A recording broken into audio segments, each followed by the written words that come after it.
One very important movement in the formation of how we think about ourselves today is found in the late 18th, early 19th century. It's called Romanticism. And one very good romantic poet to read in order to capture the essence of what Romanticism is doing would be William Wordsworth. Wordsworth sort of builds off that Rousseau idea that it's society that corrupts. And it's not his greatest poem, but it's a very illustrative poem in terms of his philosophy. The Idiot Boy. It's a poem based on the story of a little boy called Johnny.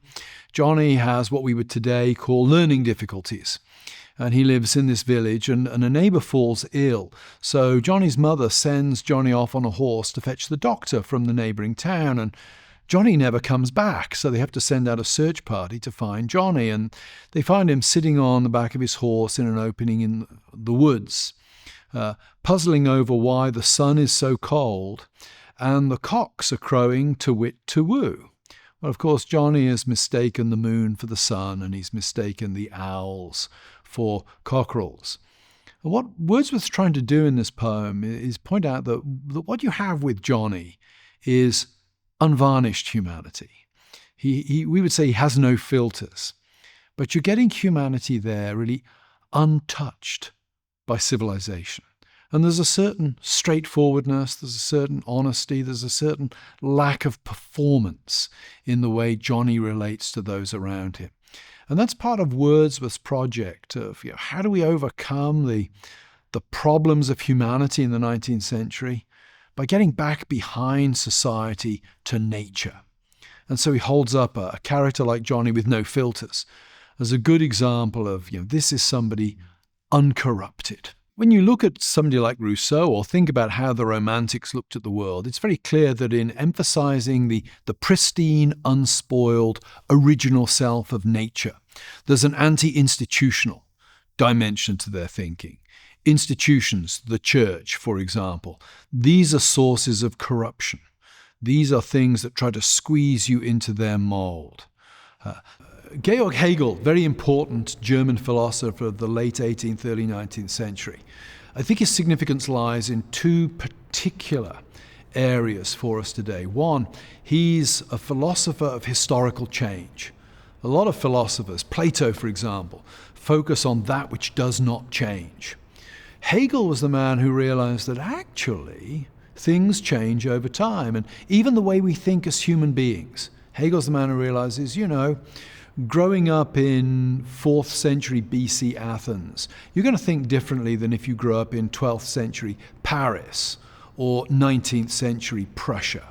So Hegel is very much in tune with that modern idea that we have today that we are the products of our time. We're shaped by the societies in which we find ourselves. Second important aspect of Hegel is that it's Hegel that really lies behind Karl Marx.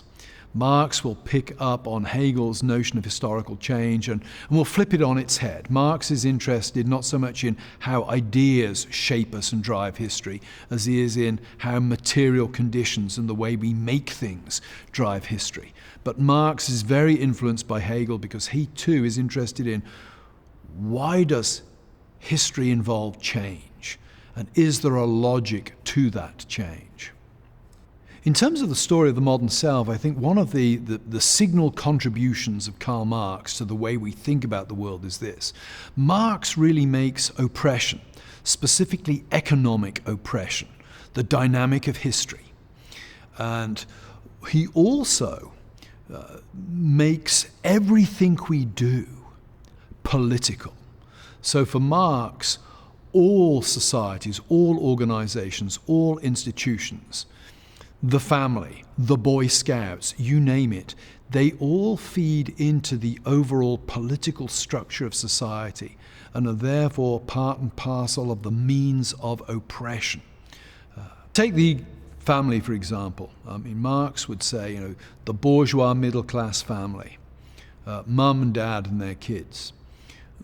That serves the purpose of reinforcing bourgeois middle-class society. What do the parents do? They teach you to obey authority. They teach you to behave.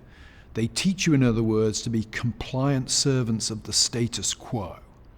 And therefore, for Marx, the family needs to be criticized. The family needs to be overthrown. Religion does a similar thing. Marx makes a famous statement, of course, that religion is the opium of the people. What he means by that is, religion is something that poor people rely on to take away the pain of their earthly circumstances.